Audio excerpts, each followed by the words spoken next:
Thank you, George. Thank you.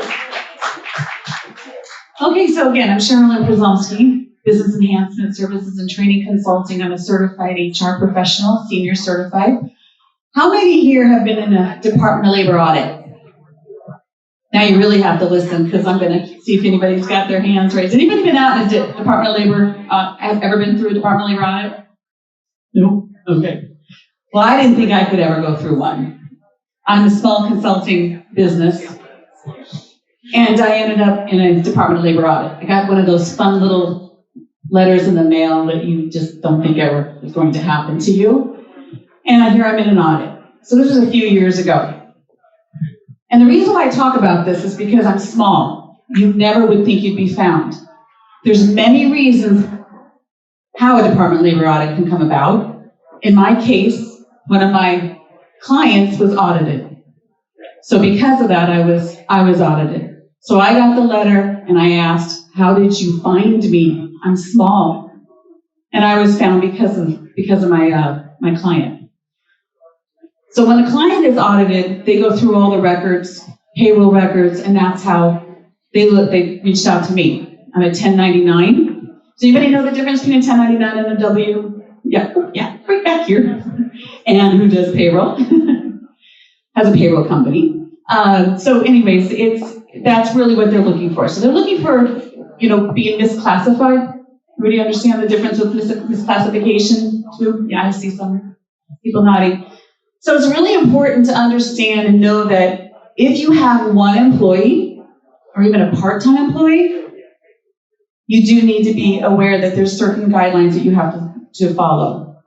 And having a payroll company is one of the best things you can do to really make sure you're compliant. So when I was in this audit, I want to tell you, I call it the 3 Ps. It's very personal, it's a lot of patience, and you really want to be proactive. You really want to do a little audit of yourself, of your business. And again, I only had one person helping me out, and I was all good after I showed all my records, opened up my checkbook. They looked at every person that I made any check that was made out to. So I wanted to share that with you because any one of you out there can be in a Department of Labor audit. It's not fun. I don't know if anyone knows that the fees out there are very, very heavy. In my case, I was very lucky. I didn't have to pay back much, but I did. I had a friend working for me, and I was doing everything legal. I could have paid on the table. I didn't do that. And I still got in a little bit of trouble, and I became a business. So, of course, I had to be now classified as a business owner and do all the quarterly taxes and everything. So that was a lot of fun. But I didn't get a slap on the hand because I didn't mean to purposely do anything that I wasn't supposed to be doing. So really know those laws out there. If you've got 30 employees and you go to 50, you're going to fall under some different laws. New Jersey has a lot of laws, and as there's federal, there's state. Many of them run concurrent. You really need to understand them. So you have the New Jersey Department of Labor that has a lot of information. I always laugh because I enjoy that kind of reading. It's like a lawyer likes to read that kind of information. But it really is important, and the fines can be very, very high. So we're talking about thousands of dollars. I have spoken to people that has crushed their business. So if you're out there and you're trying to get a business going, you really want to make sure you're reaching out to people out there that know what they're doing, such as Ann out there that has works for Harlan. She does. So she knows also what it's like to make sure you have a good payroll company, correct?